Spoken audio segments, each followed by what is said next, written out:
हरियर हरेली आगे, खुशी के बाहर ले आगे। जय जोहार गूंजे चारों ओर, मैया के संदेशा लागे। सावन के अमावस आइस, धरती हरियर मुस्काइस। हल कुदारी पूजा करके, किसान के मन हर्षाइस। हरियर हरियर हरेली आगे, खुशी के बाहर ले आगे।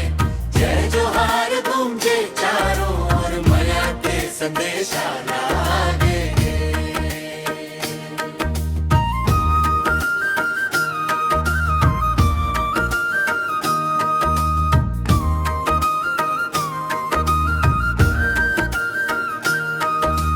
गाय बैला गहना पहिरे, घंटी बाजे मधुर मधुर। गेड़ी चढ़ के लइका नाचे, गूंजे गाँव गली भरपूर। नीम के डार छाव देही, आंगन मन हरियारी। मैया जैसा धरती हंसही, भर जाही खुशहाली। हरियर हरियर हरेली